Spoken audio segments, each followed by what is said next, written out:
Buongiorno, mi chiamo Charlotte e oggi vediamo 5 consigli per essere felici, ma questo è il video 3, ok? 1, 2, 3.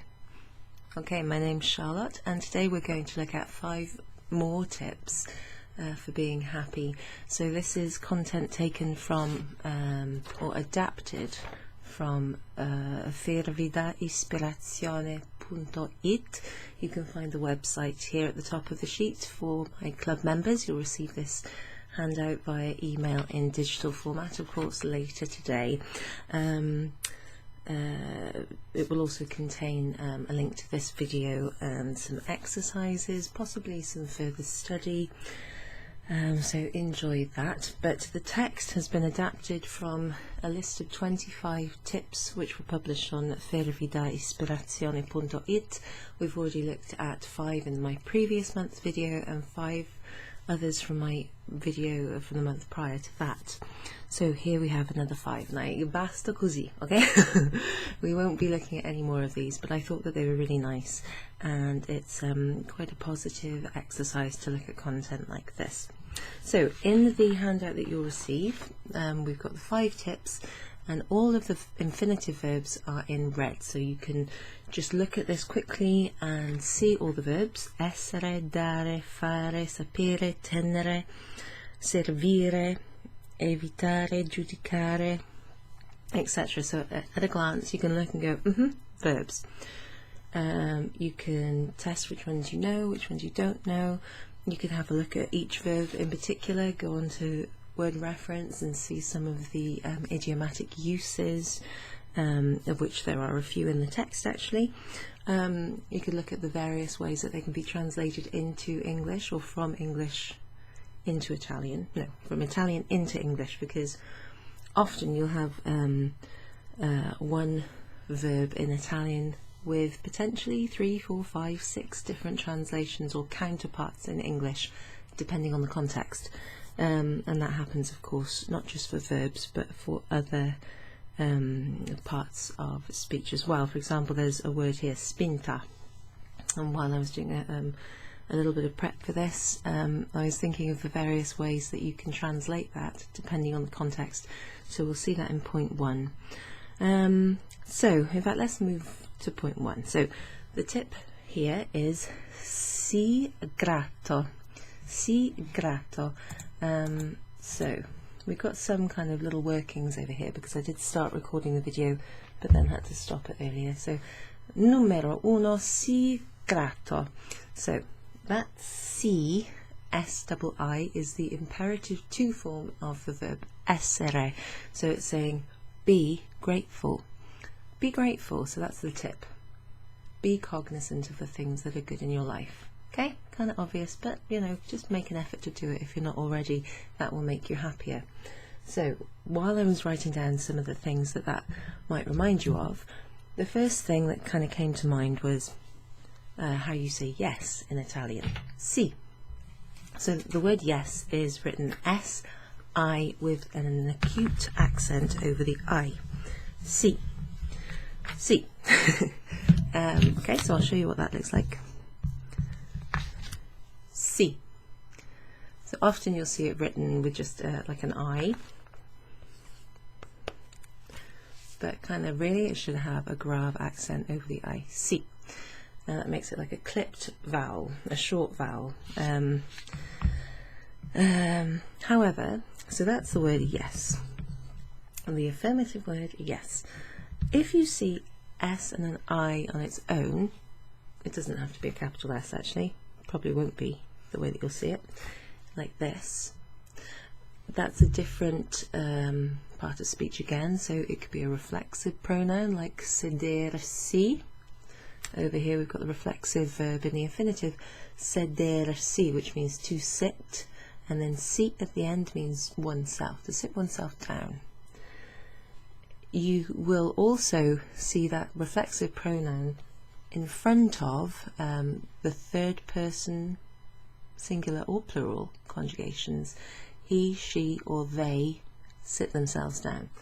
So this is the he, she form, or it could be one sits oneself down, which is like the reflexive, the impersonal form. We'll come on to that in a minute. For example, Michele si siede qui. Michele sits here. Marina, invece, si siede qua. So Marina, on the other hand, sits there. He sits here, she sits there. So in the he or she form of the present tense, si precedes the reflexive pronoun. It would precede any, it is the reflexive pronoun which precedes the conjugated verb. And if it's the he, she form of any reflexive verb, it will be preceded by si. So it could be the imperfect, the past tense, the future tense, it could be any tense. Si will be the reflexive pronoun that precedes the third person singular, also the third person plural of reflexive verbs. Okay, so it's not the same as si grato. So si grato is from the verb essere, which is one of the auxiliary verbs in Italian. Avere, to have, essere, to be. So you need to be familiar with that. Now, if you were saying to someone, you are grateful, using the to form, this document that we're looking at is in the to form. That's the singular form of saying you, and it's also informal. So you're talking to someone that you know, someone who's younger than you maybe, a family member, a child, or just someone you're talking to on like the same level, you know. So if you were saying you are grateful, you would use the present indicative, sei grato. Here, grato means grateful. It's in the masculine form, it's got an O at the end. That's an adjective, it describes someone or something. In the feminine form, it would have an A at the end, grata. Okay, that means you are grateful. That's the present indicative. Okay. However, if you're saying be grateful, you must be grateful for something, be grateful for whatever you have, then you're telling someone to be a certain way. You're using the imperative. Okay, so the imperative has often has different written and spoken forms of the verb. So the to form of the verb to be, essere, in the imperative is si grato, be grateful. And I was thinking, this is like that in English. We say you are grateful, you are, that's the present indicative. But if we're telling someone, if we're telling them to be grateful, we're giving them an instruction or an order, even if it's in a gentle way, we're saying, or we say, be grateful, be kind, be nice, be quiet, be patient, etc. Okay, so we actually have an imperative form, be, as opposed to you are. So this tip is in the imperative form, as are all the other tips actually, because they're telling you what you should do in order to be happy. So, see with two eyes is the imperative to form of the verb to be. See on its own, si, can precede a reflexive verb in the third person. And see with a little accent grave over the I is the word yes. And then see, which looks the same as the reflexive pronoun, in front of a verb can also be, it functions in the same way, but the verb doesn't have to be reflexive. Like it precedes the verb, for example, in Italia si parla italiano. In Italia, in Italy, si parla italiano. So what does that mean? It's kind of obvious. You could also say si beve molto caffè, molto vino, si mangia molta pasta, si mangia le pizze. Okay, so in Italy, one eats, or people eat, or you eat, or we eat. Sorry, that's the wrong verb. In Italia si parla italiano. In Italy they speak Italian. In Italy one speaks Italian. In Italy, we speak Italian. Whichever subject pronoun you might use in English, you might even use the pronoun you. Yeah, in Italy, you speak Italian. You speak Italian in Italy, you speak English in England. You can use lots of different subject pronouns, you, one, we, or they, in English. In Italian, if you're speaking impersonally, making a sort of general observation about a people or a culture, for example, then you can use si in front of a third person conjugation of a verb, and it's an impersonal structure. Okay? What's the other one I said? In Italia si mangia le pizze. Okay, so that means in Italy they eat pizzas. Okay? Or one eats pizzas. Or if you're an Italian person saying, hey, in Italy we eat pizzas. This is how you could say it. In Italia si mangia le pizze. Si mangia. Any third person verb, third person singular verb, that's the he, she form, lui, lei form, preceded by the pronoun si with a space. Okay, so you can see that, and it's not always reflexive, it might be impersonal. Okay, really useful, that one. Okay, so we spent a lot of time just on that. Now I'm going to read what the text actually says. Il semplice fatto di essere riconoscenti può dare una grande spinta al tuo umore. Inizia ogni giorno riconoscendo una cosa per cui sei grato. The simple fact of being grateful, cognizant, can give you a good or a big push. Una grande spinta. Una spinta. That's one of the, well, it's a noun, but it's one of the words which can be translated differently depending on the context. So here, il semplice fatto di essere riconoscenti può dare una grande spinta al tuo umore. The simple fact of being cognizant or grateful can give a big or a great boost, I'm going to say boost, to your mood. Al tuo umore. So tuo umore is the you form of the possessive followed by a masculine singular noun. L'umore is a masculine singular noun. Il tuo umore, your mood.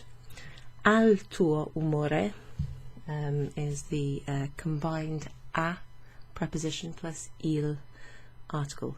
A plus il becomes al. Tuo means your. So you'll find possessive adjectives like tuo, tua, tuoi, tue, etc.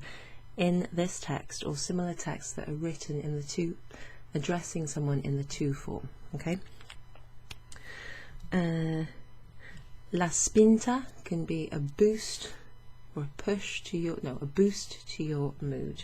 We talk about boosting someone's mood or lifting someone's mood. Lifting, a lift to your mood. You don't tend to use it as a noun. To lift someone's mood is the verb to lift, but to give a boost to keep it as a noun as it is in the Italian text, you could use boost. However, in a previous video, I think maybe the last one, spinta was translated as to give someone a push, like a push in the right direction. Okay, so there's a sense, a positive sense of change, progress and movement. Okay, some impetus to do something. So it's a useful and interesting word when you're talking about tips for being happy. Inizia ogni giorno, start every day, riconoscendo, recognizing, una cosa per cui sei grato, a thing, something, for which you are grateful. That's basically word for word like the English, isn't it? If you want to look at this text, go on the link. Either click on the link in your handout, your digital handout, or go to the video description and you can open it and find this body of text.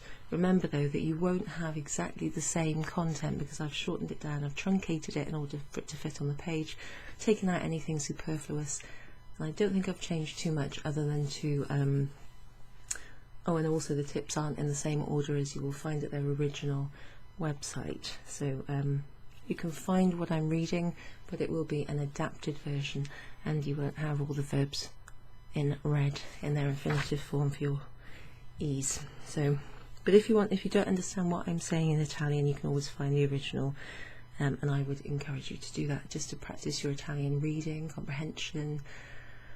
You might find some words that you didn't realize were so similar to the English. You might see some idioms. You might recognize them and go, ah, that's what that means. And then you might be able to use them in your own Italian writing or speaking. Okay, which is the whole point of studying language like this.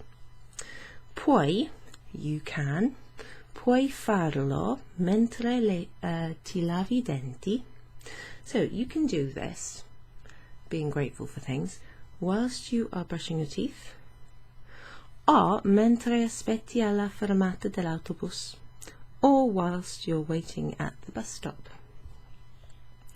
Durante la tua giornata, during your day, cerca di tenere d'occhio le cose piacevoli della tua vita.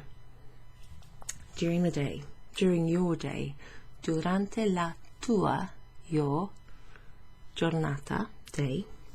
That's the length of your day, so that's different from il giorno. That's referring to day as opposed to night or week or bed or cat or table. But la giornata talks about the whole span of your day. And serata is your evening. When you say buona serata, you're wishing someone to have a nice remainder of their evening.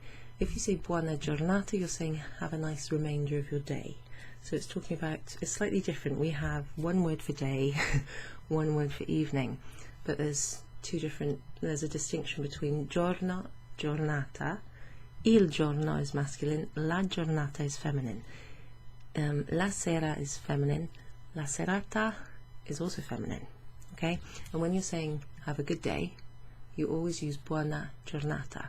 Well, you can say good day to someone as in hello and say buongiorno, but if you're wishing them to have a good day, buona giornata might be what you hear.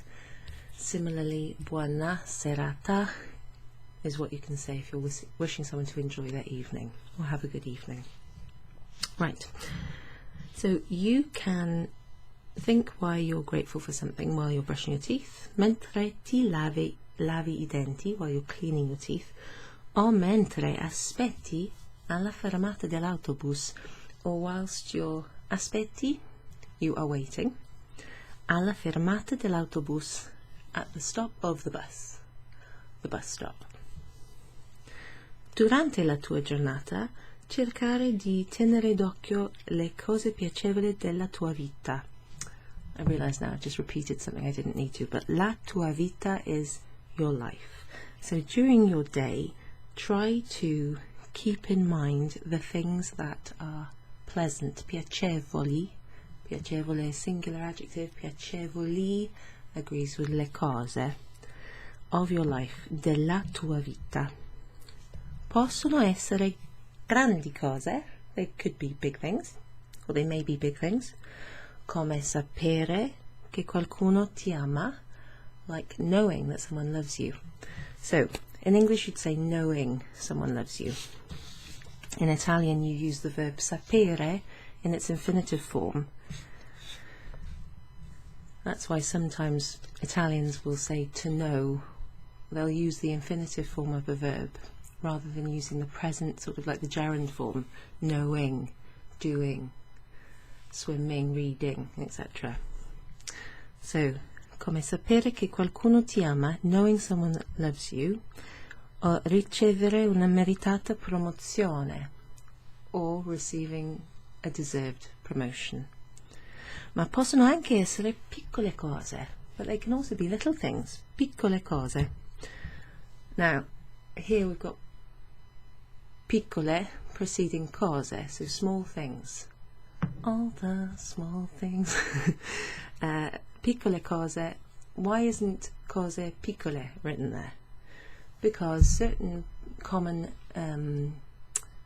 adjectives can precede the noun.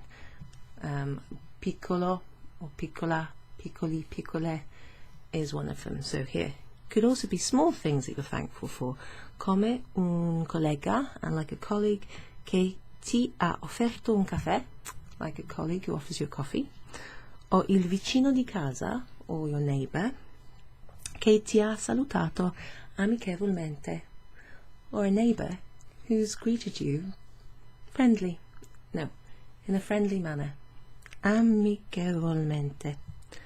Anche solo il calore del sole sulla pelle. Well, that's nice. Even just the heat of the sun, il calore, like a calorie, right? So it's to do with heat and energy. Heat. Il calore del sole. Oh, scusa. Del sole, of the sun. Where you see del, it's D plus il. Of the. Okay, when it's got something masculine coming after it. Il sole. Okay, so even the heat of the sun on your skin, sulla pelle, è qualcosa di cui essere grati. Is something about which to be grateful. Now, that's lovely. Di cui, of which or about which. Useful little word, that one. Cui. C-U-I. Now, we're going to look at number 2. Stacca il telefono. This is a useful one. Stacca is to well, it does mean to put down or like to disengage. Staccare. Let's have a look how we would translate that. Just turn off, basically. Detach. Deactivate. Turn off. There you go. So it's a few different things depending on the context. Stacca il telefono is the to form. Imperatives. Staccare, to turn off, deactivate, switch off, detach, depending on the context. We're talking about il telefono, so switch off or turn off your phone. Spegni, that also means to turn something off, like spegnere la luce could be to turn off or switch off the light. So staccare or spegnere, to turn off. Spegni tutta l'elettronica, turn off all your electrics. E metti via, put away, mettere via, that's a useful third phrase. Put away, literally. Gli auricolari. Oh yes, this is something I lose these all the time. I've got loads of them. Put away your headphones or your earbuds, earphones, whatever you call them. Per almeno un'ora. Put them away for at least an hour. Alla settimana. Well, that's not very much, is it? Each week, per week. Alla settimana. Put them away for an hour a week. It's not much to ask, is it? But yeah, that's what it's saying. If you can't do that, I think maybe you've got a problem. Saranno ancora lì per te più tardi. That's a good one. Saranno, they will be. From the verb essere, they will be still there. They'll still be there. Saranno ancora lì. They'll still be there for you, per te, più tardi, later. They're not going anywhere. Lascia che la tua mente, so let your mind, lascia che la tua mente vaghi libera, okay? Becomes free, empties itself, frees itself.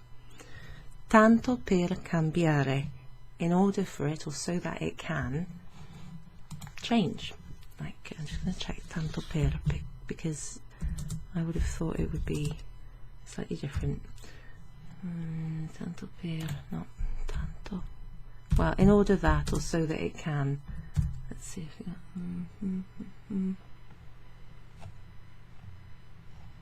Anyway, you can look at tanto. Tanto da. So much that. Tanto per. In order to. Yes, in order to. Okay. So that, or in order to. Change. Alright? In order to change the way your mind works, make changes. Put your headphones away. Turn off your electrics. for at least an hour a week, okay? Per almeno un'ora alla settimana. Now, un'ora sounds like this. Un'ora. It sounds like un is like the masculine. Un. Scusa. That would be uno. No, scusa. Una. God, I'm getting very confused. Un'ora has an apostrophe like that. So it's 3 syllables. Un'ora. But it should be una ora, because ora is a feminine noun. But because it's got an apostrophe, because it starts with an O, which is a vowel, you put an apostrophe there and it becomes un. Yeah, so un caffè, un'ora. They both sound like they're masculine nouns because of the un sound. But just remember that it's a feminine noun that starts with a vowel, hence it's sort of abbreviated with a little apostrophe there. Right, so let's see. Okay, here's another thing it's saying in the same tip. Leggi. Read. Medita. Meditate. Lots of tips here. It's basically saying do something else. Fai qualcos'altro. Fai una passeggiata. Go for a walk. E presta attenzione a ciò che ti circonda. And pay attention to what surrounds you. Circondare is to surround or to go around or be around. Sii socievole, it's saying be, okay, we saw that in the first tip. Sii socievole. Aspetta. Sì, socievole. Be sociable, okay? Socievole. Oppure, otherwise, or sii solitario, or be solitary. You know, be with other people, be on your own, do whatever, but don't use your electronics. Just for 1 hour a week. Okay, let's have a look at the next one. Prova la meditazione. Try meditation. Okay, remember that they use the article il or lo or la before nouns, where we tend not to in English. Try meditation. It sounds like they're saying try the meditation, but that's just the way of referring to something in Italian, okay? Just you need to know what the article is that precedes it, so hence you need to know the gender, right? Knowing that, knowing the vocabulary is the main thing. If you know the gender, you know the article, you should do. If you know the article, you should be able to combine it with pronouns like di plus la becomes della, in plus la becomes nella, a plus la becomes alla, eccetera. La meditazione non deve essere complicata. Meditation does not need to be complicated. Può essere semplice, it could be simple. Come stare seduti, like being sat down. Stare, or staying, or to be or to stay. Seduti, being or staying sat down. In silenzio, in silence, con I propri pensieri per 5 minuti. So it could be simple, like staying sat down, in silence, with your own thoughts. I propri pensieri per 5 minuti, for 5 minutes. Harder than you think. Anche gli esercizi di respirazione profonda. Also, deep breathing exercises. Gli esercizi, so exercises of respirazione, breathing, respirazione profonda, deep. So deep breathing exercises in English becomes the exercises of breathing deep in Italian. Okay, it's just the way così funziona il linguaggio. That's how the language works. Okay, so even deep breathing exercises di cui parlavamo l'ultima volta, which we were talking about last time, l'ultima volta, the last or the ultimate time, the time before. Possono servire come forma di meditazione. So even deep breathing exercises can, which we were talking about, or about which we were talking last time, can serve as a type of meditation. I agree. Sono d'accordo. So, if you haven't already watched it, watch our last video and you'll see what I'm talking about. Let's go to number 4. Something I like doing. Esci da solo. Esci is from a verb which looks very irregular. Uscire, to go out, to go outside, to go out at night, to go out. Esci da solo. So da solo means alone or on your own. Solo could be da sola if you're talking about a girl. Io sono uscita, I went out da sola, on my own or alone. Okay? This is what it says on the tip. Vai, go, vai al tuo ristorante preferito. Easy, right? Go to your favorite restaurant. Ristorante preferito. So the favorite word, preferito. From the verb preferire, to prefer. This is the adjective. Favorite. Now I feel like there's a U missing there. Favorite, if you're a UK English speaker, or without the U if you're not, I think. Credo. Okay, non importa, doesn't matter. It can also mean preferred. Eccolo. So, go to your favourite restaurant, guarda un film al cinema. Watch a film at the cinema. O fai quel viaggio che hai sempre sognato. This is a nice one. Or go on that trip. Fai quel viaggio. Do that trip. Che hai sempre sognato. That you've always dreamt of. Il viaggio. That means the trip. Or a journey. Okay, viaggio, the noun that comes from the verb viaggiare, to travel. Viaggiare. Verb. Noun. If you see N.M. that's noun masculine, a V. is a verb, ADJ is adjective, etc. There's a few different grammatical sort of bits of vocab that I use, and I use them in my come si dice section as well, just to help you sort of understand how that part of speech works. So what else does it say?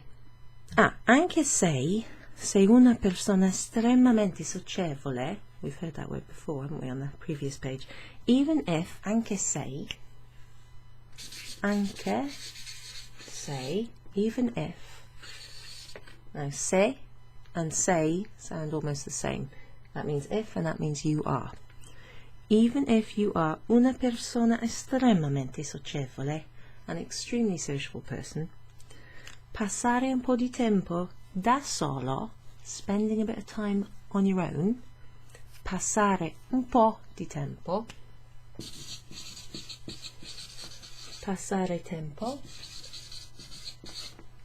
looks a bit like to pass time. We would say to spend time generally. Spending time or passing a bit of time on your own. Spending time means just using the time up. Passing the time means kind of making it go as if you have to fill it up, you know. So passing time is slightly different from passare un po' di tempo, but it's similar. Spend time on your own, da solo, or spending time on your own. What they're doing is using the verb here as a noun, like doing this. Where am I? Dove sono? Può aiutarti, can help you, a riallacciare, to reconnect. Reconnect? Reattach? I'll look at that in a minute. With the activities that make you really happy. Let me just look at Riallacciare, sì. Oh, where did it go? Riallacciare. Reconnect. Ah, get back in touch with. That's nice. Reconnect. It can also mean retie. I was thinking like laces, you know. Riallacciare. Let's see if I've got room on this piece of paper here. That means to do something again or to redo something. Allacciare. To reconnect. Either physically or kind of figuratively, okay? Literally or physically. Reconnect with the activities, le attività. So we've got this word attività. Some words that sort of end with a T and a Y in English, like activity, end with a T and an A with an accent, a grave accent in Italian. And also, like this one, the plural word is the same as the singular word, but it's only the article that changes. Okay, le attività, that's the plural, and l'attività is the singular. You also get that T and the A grave accent ending on, say, like la libertà. Okay, liberty, activity, and there's lots of others that I can't think of at the moment. So the activities che ti rendono veramente felice, that make you truly happy. Veramente. Let's just go down a little bit. Oh, aspetta. Scusa. Let's get the bin out of the way. Veramente. So, vero means true or real. That's vero, falso, true, false. Vera is the feminine form, and then mente, if you remember, you put the mente ending on the end of a feminine form of an adjective in order to make it an adverb. It tells you the way something is done, okay? So vero or vera, true or real, is an adjective, but truly or really is the adverb.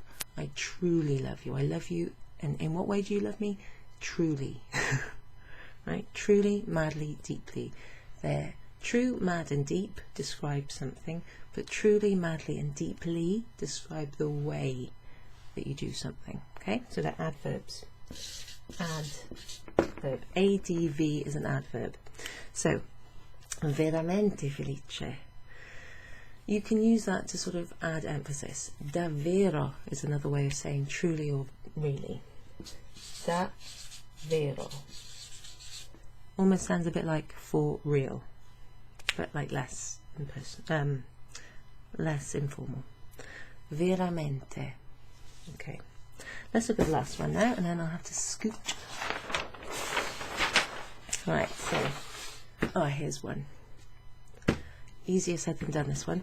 Prenditi del tempo, take some time, take for yourself. Prendi is take. Prenditi, that's a reflexive pronoun, it's take for yourself, take yourself if you like. Is it reflexive or is it a direct object pronoun? Anyway, it's a pronoun and it means for you, so it's probably an object, direct object pronoun, or an indirect one. Non importa, okay? The T bit means you and prendi means take. So take some time. Del tempo. Del does mean of the most of the time, di plus il, but it can also be used to mean some. Del, dello, della, degli, dei, delle, any variation of di plus an article, il, la, le, lo, e, etc., can also mean some. There's two functions there of a preposition di plus an article il, because it's il tempo, time. Take time, some time to or for reflecting. Take some time to reflect. So this is what this one says. Metti da parte, put aside, put, da parte means aside. That's useful. Da parte. Similar to da solo, which means on your own.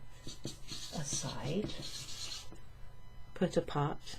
apart from, it could also mean something like that. Anyway, I think it's a preposition. Oh, it's an da parte. It can either be an adverb or it can be a preposition, depending on how it's used.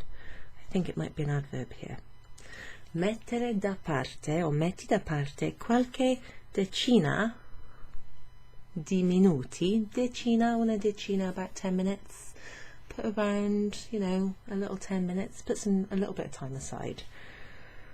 Qualche means some.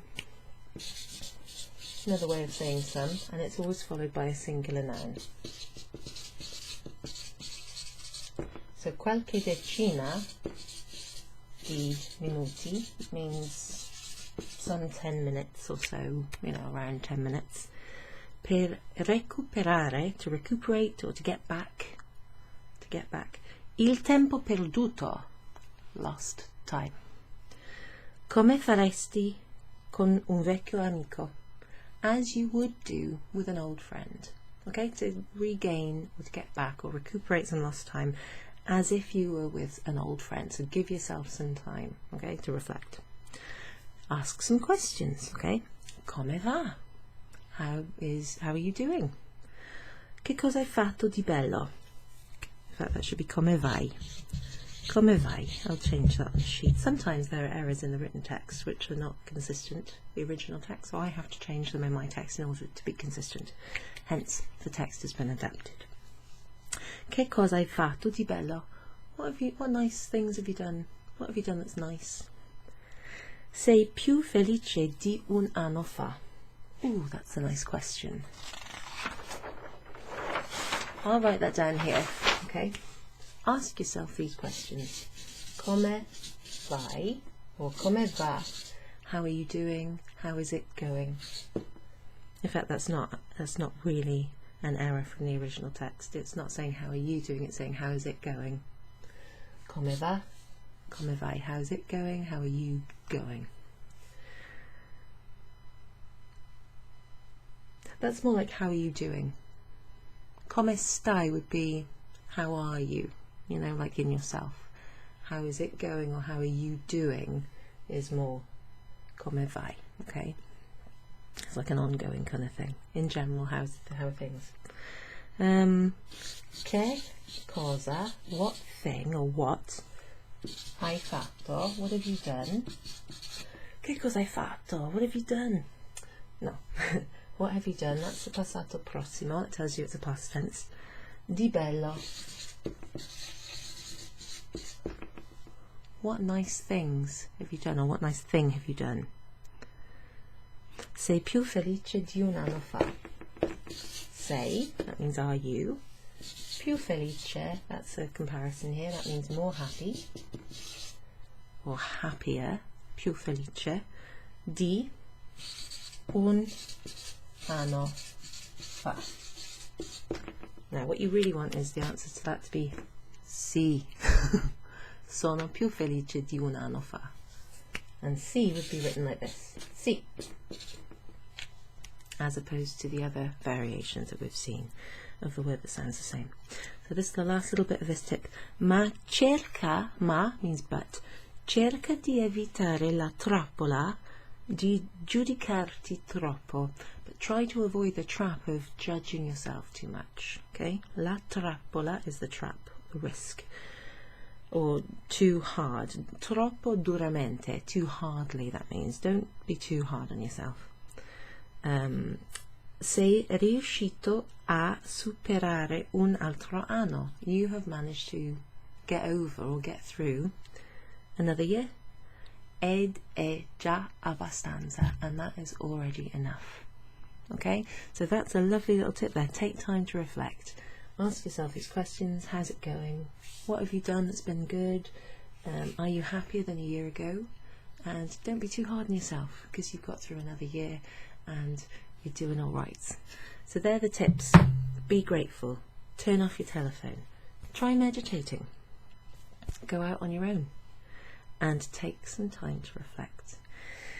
Right, so I'll leave you with the original link to this full unabridged text, with the tips are slightly out of order from the ones that I'm presenting in my videos, this and the previous 2 videos, but you can find the original text at the link which is under in the video description underneath this video.